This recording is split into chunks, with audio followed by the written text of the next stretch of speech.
नमस्कार दोस्तों, मैं अशोक कुमार एक बार फिर आपके सामने उपस्थित हूँ ज्ञानम क्लासेस पर।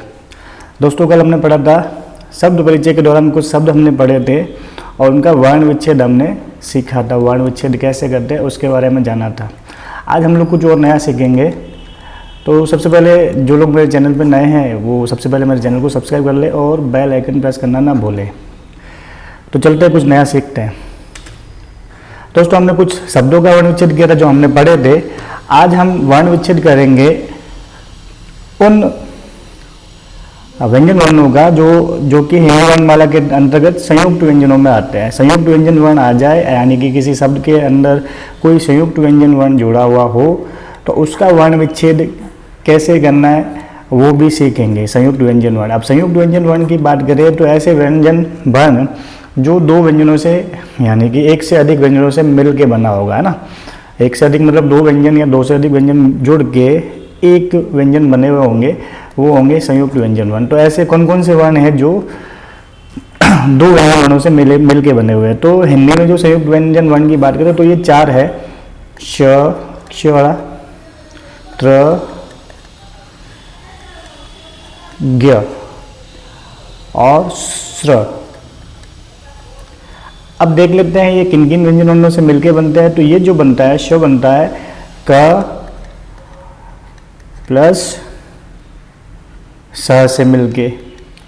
अब क्योंकि इसमें हलंत नहीं लगा है, इट मीन्स इसमें कोई स्वर जुड़ा हुआ है अर्थात इसमें अ जुड़ा हुआ है। ये ध्यान रखेंगे आप। अगर व्यंजन वर्ण के नीचे हलंत नहीं है तो इसका मतलब उसमें अ जुड़ा हुआ है। तो आप भी इस चीज़ को ध्यान रखेंगे। ओके। अब त्र की बात करें तो त और र की ध्वनि निकल ही रही है तो भाई हो गया ये दो व्यंजनों से मिलके बना। कौन कौन से हो गए? त और र। अब नीचे इसके भी हलंत नहीं लगा हुआ है, इसका मतलब क्या हो गया? इस र में अ जुड़ा हुआ है तो बन गया त्र। ऐसे किसी जो ज्ञ से ज्ञाने वाले की जो ध्वनि निकलती है वो हम लोगों का जो है कैसे बनता है हिंदी वर्णमाला में? ये ज से और ये जो च जन्य वाला न्य है, कुछ ये बोलते हैं हम लोग, न्य बोलते हैं, जो भी है आपने जैसे पढ़ा उस यानी कि पंचम वर्ण, च वर्ग का पंचम वर्ण है उससे मिलके बना। अच्छा, इसके नीचे भी हलंत नहीं है, इट मीन्स क्या हो गया? इसमें भी अ जुड़ा हुआ है। अब देखो इस र जो बना हुआ है वो होता है तालव्य शकार से प्लस इसमें र जुड़ा हुआ है और र में अ जुड़ा हुआ क्योंकि हलंत नहीं है। ठीक, तो आप लोग ध्यान रखेंगे इसमें हमेशा जो प्रथम वर्ण है वो हलंत रहता है और दूसरे वाले व्यंजन वर्ण के अंदर स्वर जुड़ा हुआ रहता है अर्थात प्रथम वर्ण जो है वो स्वर रहित होता है। ये जितने भी हमने प्रथम वर्ण लिखे हैं वो सारे स्वर रहित हैं। ठीक है। शब्द अगर किसी शब्द के अंदर अगर ये जुड़ा हुआ रहेगा तब भी आपको ध्यान रखना है कि स्वर जो है दूसरे वाले वर्ण में ही जुड़ा हुआ होगा। ठीक, जैसे हम लोग देखें इसको इंग्लिश में लिख के देख लेते हैं। जैसे कि त्र है, अगर मैं त्र को अंग्रेजी में लिखना चाहूँ तो देखो मैंने लिख लिया ना, TR है भाई, है ना। त्र लिख लिया एक तरह से मान लो। ठीक, तो ये देखो टी यानी कि अपना त है। अब आर का मतलब हो गया अपना र। अब देखो अंग्रेजी में 5 जो है स्वर होते हैं ना, ए, आई, ओ, यू, तो ये स्वर किस में जुड़ा हुआ है? ये र में जुड़ा हुआ है ना। ये ए इसमें आर के लिए आया हुआ है ना, तो ये र में जुड़ा हुआ है एक तरह से। तो जो स्वर जो होता है हमेशा दूसरे वाले वर्ण के अंदर जुड़ा हुआ रहेगा, प्रथम वर्ण में स्वर नहीं आएगा। तो आप जब इसका वर्ण विच्छेद करें तो इसका जो क्रम है वो यही रखे जो मैंने बताया है। ठीक है। जैसे ये श है ना क्षत्रिय वाला, इसमें आएगा क प्लस ये जो है मूर्धन्य स और इसमें अ जुड़ा हुआ है। अब डिपेंड करेगा आपके शब्द कैसा आया हुआ है। एक दो शब्द हम लोग देखेंगे अभी, उसके बाद में देखेंगे कि जैसे ये त्र है। अब त्र में भी देखो पहले त आएगा फिर र आएगा। ओके, तो स्वर जो है र में जुड़ा हुआ रहेगा दूसरे वाले वर्ण के अंदर। ओके, तो कहने का मतलब ये जो पहले पहले वर्ण है ये सारे के सारे स्वर रहित होंगे और इनका जो दूसरा वर्ण है उसमें स्वर जुड़ा हुआ होगा। एक दो एग्जाम्पल करते हैं, आपको और समझ में आएगा। जैसे हम लोगों ने वर्ण विच्छेद किए थे तो एक शब्द देखा था शिक्षक। ठीक, अब शिक्षक का वर्ण विच्छेद अगर हम करें तो कैसे होगा देखते हैं। जैसे ये स है शंकर वाला यानी कि मूर्धन तालव्य स है। अब इसमें जो है देखो ई की मात्रा जुड़ी हुई है, हसु है कि दीर्घ है, आपने देख लिया होगा कैसी है भाई, हसु है कि दीर्घ है? हसुरी है, हसु इकार है ना, छोटी ये कहने का मतलब मैंने लिख लिया। अब देखो ये आ गया अपना श। अभी मैंने बताया था आप लोगों को इसमें क्या करना है ना, कौन कौन से व्यंजन वर्णों से मिलके बना, तो भाई क से और श से मिलके बना है ये। तो पहले तो देख लेते हैं भाई क है कि श है। तो पहले सीक्वेंस पे आ गया क, अब क वन तो हलंत ही रहेगा, फिर आ गया ये अपना श।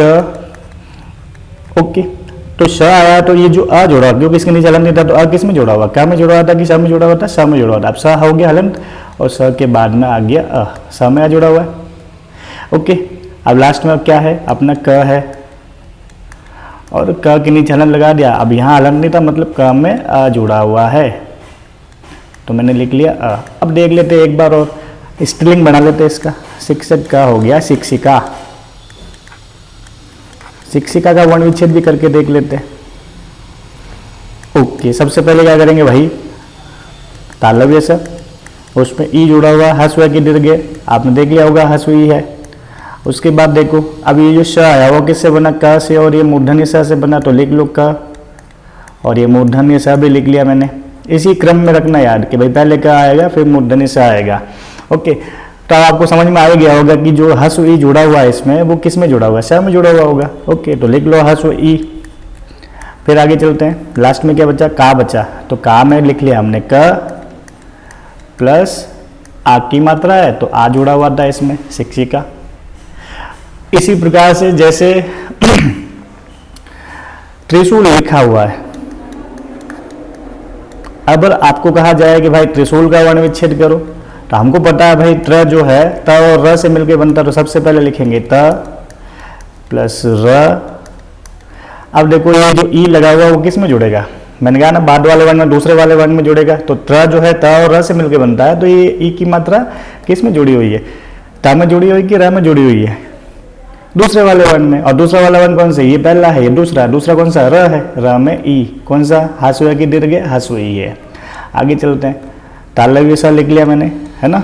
अब देख लो ऊ की मात्रा बड़ी है तो दीर्घ ऊ लिख लेंगे यहाँ पे। फिर लास्ट में देखो ल है तो मैंने लिख लिया ल। अब ल में क्या जुड़ा हुआ है, नीचे हलंत नहीं है, मतलब आ जुड़ा हुआ, दूसरी मात्रा दिख नहीं रही है तो मतलब आ जुड़ा हुआ है इसमें। ठीक, तो इस तरीके से अगर मिश्रित वर्ण आ जाए यानी कि संयुक्त वर्ण आ जाए जो दो व्यंजन वर्णों से मिलके बनते हैं, तो आपका उनका वर्ण विच्छेद इस तरीके से करना है। तो इनसे संबंधित कुछ एग्जाम्पल मैं आप लोगों को करने के लिए दूंगा, तो आप लोग घर पे अच्छे से करेंगे। अभी इसका भी देख लेते हैं, ज्ञ से ज्ञानी वाले का देख लेते हैं भाई। ठीक है, ज्ञ से ज्ञानी से याद है तो फिर ज्ञानी लिख लेता हूं मैं। ठीक, अब देखो भाई ये ज्ञ जो है किससे मिलकर बना है, अभी देखा था हमने, देख लीजिए वापस, ये देखो ज और न्य से मिलकर बना है। ओके, तो सबसे पहले लिख लेंगे हम ज, फिर लिख लिया वही च वर्ग का पंचमन्य। अच्छा देखो इसमें कौन सा सूत्र जुड़ा हुआ है, देखो पीछे आ की मात्रा लगी हुई है, अगर कोई मात्रा नहीं लगी हुई होती तो हलंत नहीं होता तो अ होता, अब आ की मात्रा लगी हुई है तो मतलब आ जुड़ा हुआ है इसमें। आगे चलते हैं, अब लिखा हुआ है न, तो भाई मैंने न लिख लिया। न में जो है कौन सा सूत्र जुड़ा, देखो बड़े की मात्रा लगी हुई है तो मतलब हम लोगों को दीर्घ ई करना है। समझ में आ गया होगा आप लोगों को। तो मिश्रित वर्ण आए तो थोड़ा ध्यान से करना। ठीक, बाकी अगर देखे भाई कोई वर्ण आधा दे रखा है, जैसे मान लो मैंने लिख लिया वस्त्र। ठीक, अब वस्त्र का वर्ण विच्छेद करना, अब त्र तो हमारा संयुक्त वर्ण हो गया। अब ये स जो है ऑलरेडी आधा लिखा हुआ है, तो भाई आधा है तो आधा ही रखना है, ये भी ध्यान रखेंगे। मैंने लिख लिया वह हलंत, अब इसमें कुछ नहीं लगा हुआ हलंत वगैरह, मतलब क्या हुआ इसमें अ जुड़ा हुआ है, तो वह प्लस अ। फिर देखो आगे स आधा है, आधा मतलब हलंत है। अब हलंत है तो भाई हलंत है तो मतलब इसका क्या हुआ, उसमें कोई सूत्र जोड़ा हुआ ही नहीं है, तो हमको आगे बढ़ना सीधा। आगे कौन सा है, त्र। अब त्र में पहले सीक्वेंस में त आएगा कि र आएगा, त्र बोलते वक्त भी त पहले आ रहा तो पहले त लिख लिया हमने, फिर क्या हुआ र आया फिर र लिख लिया हमने, त्र, है ना। अब देखो कोई हलंत नहीं लगा हुआ और कोई मात्रा नहीं दिख रही है, मतलब इसमें आ जुड़ा हुआ है। ठीक, तो जो आधा है उसको तो आधा ही रखना है, जैसे कि इसमें स आधा है, जबरदस्ती अ लगाने की जरूरत नहीं है। ऐसा नहीं है कि व्यंजन वर्ण के पीछे कोई ना कोई स्वर लगाना ही लगाना है, भाई जुड़ा हुआ है तो लगाओगे, नहीं जुड़ा हुआ तो नहीं लगाओगे। ठीक, और जो संयुक्त वर्ण है वो आता है तो आप ध्यान रखेंगे उसका सीक्वेंस जो है, ये जो मैंने पहले वाली स्लाइड में बताया है वही है ना। ये ध्यान रखेंगे, ये जो पहले पहले वर्ण है और ये दूसरे दूसरे वर्ण है, और स्वर हमेशा दूसरे वाले वर्ण में आएगा, पहला जो वर्ण होगा आपका स्वर रहित होगा। तो यहाँ तक की बात समझ में आ गई होगी आपकी। ठीक, अब जैसे कुछ वर्ण और है जो हम लोगों को ऐसे संयुक्त वर्ण की तरह दिखते हैं, यानी कि जब भी डबल वर्ण जुड़े हुए दिखे, जैसे कि मैंने कह दिया दुआ, ठीक ठीक, और जैसे कि मैंने कह दिया क्र। अब कुछ लोग कहते हैं भाई ये जो है र की मात्रा है ना, क्र में र की मात्रा है, मात्रा र की नहीं है भाई, ये र ही है, मात्रा स्वर वर्णों की होती है, व्यंजनों की मात्राएं नहीं होती है, ठीक है। तो ये भाई र है नीचे, र की मात्रा नहीं है, ओके।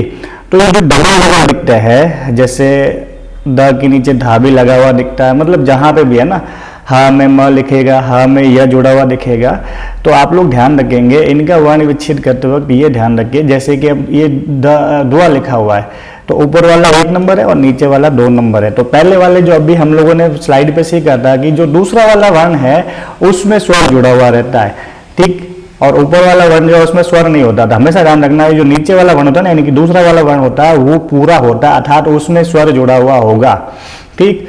जैसे मैं एक एग्जांपल लिख लेता हूं, दुआ वाला मैंने लिख लिया द्वितीय।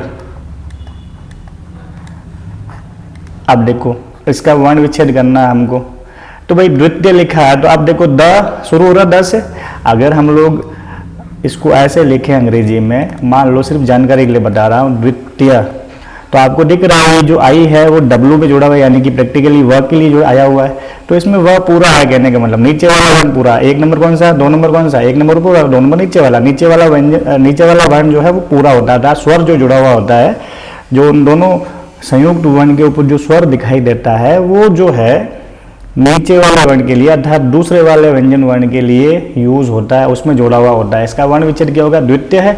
अब देख लो, अगर इसका उच्चारण करें तो पहले द बोला जाता है ना, द्वितीय, द हलन कर लिया मैंने, द्वितीय। तो पहले किसका उच्चारण हो रहा है, द का हो रहा है, तो सबसे पहले हम लोग द लिखेंगे, ठीक। अब द के नीचे वह है, दूसरा वाला वर्ण है, तो वह लिख लिया मैंने, ओके। अब आप बता दीजिए ये जो ई लगा हुआ था यहाँ पे, वो द के अंदर जुड़ा हुआ था कि व के अंदर जुड़ा हुआ था, सोचिए, आप लोगों को माइंड में आ रहा होगा। मैंने अभी बताया था कि जो स्वर जुड़ता है वो हमेशा दूसरे वाले वर्ण में जुड़ता है, अर्थात जो दिख रहे हैं ना एक साथ ये जुड़े हुए, तो ऊपर वाला वर्ण आधा होता है, नीचे वाला पूरा होता है। पूरा होता है मतलब क्या हुआ, इसमें स्वर जुड़ा हुआ है। कौन सा स्वर जुड़ा हुआ है, ई जुड़ा हुआ है यहाँ पे, तो मैंने लिख लिया ई। छोटा है कि बड़ा है, छोटा ई यानी कि हसु ई है। आगे चलते, त लिखा हुआ है, मैंने भी लिख लिया त के नीचे हलन लगा लो, निकाल लो स्वर को बाहर। कौन सा स्वर जुड़ा हुआ है, दीर्घ ई है साहब, लिख लो दीर्घ ई। लास्ट में देखो कौन सा आया हुआ है, यह आया हुआ है। अब यह आया हुआ है तो यह लिख लिया मैंने, और यह में अगर नीचे कोई हलंत नहीं है, ना ही कोई मात्रा दिख रही है, मतलब आ जुड़ा हुआ है, ठीक। तो समझ में आ गया होगा कि भाई किस तरीके से आपके शब्द बनते हैं। जैसे क्र का एग्जाम्पल भी देख लेते हैं एक, ठीक। मैंने लिख लिया क्रम। अब क्रम का जो है वर्ण विच्छेद करेंगे तो ऊपर वाला वर्ण और ये दूसरा नीचे वाला वर्ण, तो ऊपर वाला आधा है यानी कि क आधा ही है, नीचे वाला कौन सा है, दूसरे नंबर पे र है, तो ये रा जो है, अब स्वर जो है किसमें जुड़ा हुआ है, देखो इसके नीचे हलन नहीं लगा हुआ है, यानी कि अ जुड़ा हुआ, तो ये अ किसमें जुड़ा हुआ है, र के अंदर जुड़ा हुआ है, ठीक। क्रम का हो गया क प्लस र हलंत, क हलंत प्लस र हलंत प्लस ये जो अ जुड़ा हुआ था वो र में जुड़ा हुआ है, ये र की मात्रा नहीं है, र है, ठीक। और र पूरा है, ध्यान रखना, क्योंकि र आधा होगा ऊपर चला जाता है, जैसे कि सूर्य लिखा मैंने। अब देखो सूर्य में जो है ना ये र हलंत है, इसलिए ऊपर आया है, र आधा है। अगर स्वर होता है तो ये ऐसे लिख लेते हम लोग, मान लो इस र में आ जुड़ता तो सूर्य लिखते, नीचे आ जाता ये, ठीक। लेकिन सूर्य तो वर्ड होता नहीं भाई, सूर्य है, ये र आधा है इसलिए ऊपर चला गया है इसमें, ये ध्यान रखना। ये जो र का रस्सा दिखता है ना ऊपर, ये हलंत र है, मतलब इसमें कोई स्वर नहीं जुड़ा हुआ, लेकिन ये जो नीचे दिखता है ये र पूरा होता है, ठीक। तो लिख लिया हमने, र में आ जुड़ा होता प्लस लास्ट में देखो म आया हुआ है। अब म में से भी स्वर निकालना, तो म हलंत हो गया। कौन सा स्वर जुड़ा हुआ, देखो नीचे हलंत नहीं दिख रहा है, ना ही कोई मात्रा दिख रही है, मतलब आ जुड़ा हुआ है। यहां तक की बात आप लोगों को समझ में आ गई होगी, ठीक। एक चीज और बता देता हूं, जैसे मैंने लिखा कृषि, तो कुछ बच्चे इसमें भी समझते हैं कि भाई ये र की मात्रा है, ये जो है र की नहीं, री से ऋषि वाला होता है, स्वर होता है ये री, ये री की मात्रा है। इस तरीके से जो नीचे दिखता है ये री की। अब इसका भी वर्ण विच्छेद करेंगे तो री लिख लेंगे, सीधी सी बात है, का प्लस ये री, ठीक। ये र की नहीं, री जो स्वर है उसकी मात्रा है, ठीक। भाई र तो व्यंजन वर्ण है, उसकी मात्रा हो ही नहीं सकती। अच्छा आगे देखो सी लिखा हुआ है, ये स है और इसमें ये जो है आपके ई जुड़ा हुआ है, हस वही है तो मैंने हस वही लिख लिया, ओके। तो आप लोगों को समझ में आ गया होगा कि भाई अगर संयुक्त वर्ण आए तो आप जो है उसका वर्ण विच्छेद कैसे करेंगे। ठीक, तो मैं आप लोगों को कुछ एग्जाम्पल दे देता हूँ जो आप लोगों को घर करने हैं। ठीक है, तो देखो, तो प्रश्न हो गया आप लोगों का वर्ण विच्छेद करो। अब वर्ण विच्छेद करना आता है, संयोजन करना भी आपको आता है। ठीक है, वर्ण विच्छेदम कुरुत कह दो, चाहे हिंदी में समझना चाहो तो वर्ण विच्छेद करो। बात है कि आप लोगों को समझने से मतलब है। ठीक है, अगर इसमें समझ ही गए हो तो जो भी अपने किताब के चैप्टर है उसके भी प्रश्न आराम से कर सकते हो। ठीक है, अच्छा, जैसे कि मैंने कहा था आप लोगों को, फॉर एग्जाम्पल एक एग्जाम्पल देने वाला हूँ इसलिए मैं लिख लेता हूँ। जैसे कि अगर कहता मैं सूर्य का वर्ण विच्छेद करो, है ना, तो आप जैसे कि हम लोग इसका उच्चारण जैसे कर रहे हैं, सु र आधा है और यह है ना, सूर्य मतलब सु के बाद र का उच्चारण कर रहे हैं, तो इसी सीक्वेंस में इसका वर्ण विच्छेद होगा। ठीक, तो सूर्य का वर्ण विच्छेद क्या हो गया, स हलंत। देखो दीर्घ उ की मात्रा है तो मैंने लिख लिया दीर्घ उ, प्लस ये जो र है उसको र लिख लिया, प्लस ये य है और इसमें कोई मात्रा नहीं है, नीचे हलन नहीं लगा हुआ है, इतने से इसमें अ है तो सूर्य हो गया। ठीक, इस तरीके से इसका वर्ण विच्छेद है, य के नीचे हलन लगाना। ठीक है, आगे चलते हैं। तो आप लोग क्या करेंगे, मैं कुछ शब्द दे रहा हूँ उनका वर्ण विच्छेद करके घर पे प्रैक्टिस करना, आप लोगों को अच्छा भी लगेगा। ओके, तो पहला एग्जाम्पल है परीक्षा।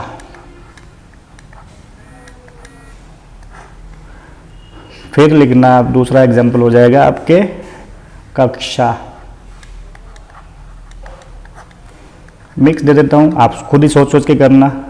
ठीक है, एक हो गया गोत्र,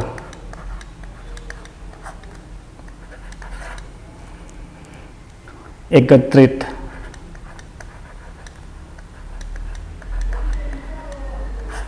ये स्वर ऑलरेडी है, ध्यान रखना, मैंने बताया था स्वर अलग नहीं होते, कभी भी ध्यान रखोगे इस चीज़ को वर्ण विच्छेद करते वक्त भी। ठीक है, अब ये एग्जाम्पल आ गया आपके एक विश्राम। तो मैंने आप लोगों को बताया है कैसे करते हैं, तो इस र का भी आपको समझ में आ गया होगा। अगर वो वाले आ गए हैं तो, नहीं आया है तो भाई मुझे पूछ लेना कमेंट करके, मैं बता दूंगा आप लोगों को अगले जो है क्लास के अंदर। ठीक, आगे जो है लिख लेना विज्ञान।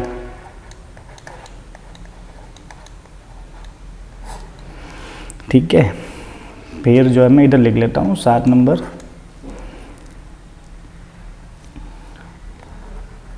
द्वार। ठीक है, एक मैंने लिख लिया आपके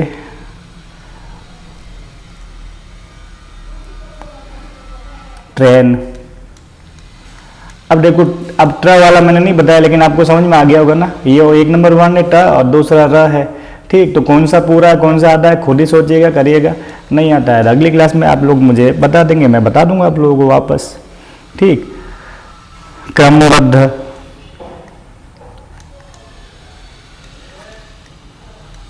क्रमबद्ध, और लास्ट में एक एग्जांपल और कर लेंगे आप लोग, उसके बाद आगे वाली क्लास में कुछ नया देखेंगे हम लोग। युद्ध, ये 10 एग्जाम्पल है जिनका आपको वर्ण विच्छेद करना है और खुद ही प्रयास कीजिएगा, किसी की हेल्प ना ले, आप लोगों को खुद को ही प्रयास करना है। अगर नहीं आता है तो फिर अगली क्लास में मैं बता दूंगा आप लोगों को, आप लोग मुझे मैसेज कर देना, मैं बता दूंगा आप लोगों को। ठीक, तो प्रैक्टिस करें और जो मैंने काम दे रखा है पहले उसको रिवाइज करना ना भूले। अभी तक तो अच्छे से रिवाइज हो गया होगा, आपको याद भी हो गया होगा, पर धातु लट लकार के रूप और जो मैंने आप लोगों को कर्ता याद करने के लिए कहे थे, क्योंकि बहुत जल्द हम लोग उनका प्रयोग करना भी सीखेंगे। जैसे जैसे ये हम लोगों का वर्णों संबंधित काम हो जाएगा तो फिर उस पर जाएंगे, तो आप लोग उसका रिवीजन अवश्य करें, डेली करें, रोज़ाना। आप लोगों को धीरे धीरे एकदम कंटेस्ट हो जाएंगे और कभी भी नहीं भूलोगे। ओके, तो आज के लिए बस इतना ही। अब हम लोग बाकी जो है अपनी अगली वाली क्लास में करेंगे। अगर आप लोगों ने मेरा चैनल सब्सक्राइब नहीं किया है तो चैनल को जल्द से जल्द सब्सक्राइब कर ले और इस वीडियो को ज़्यादा से ज़्यादा शेयर करें और लाइक जरूर करें। धन्यवाद।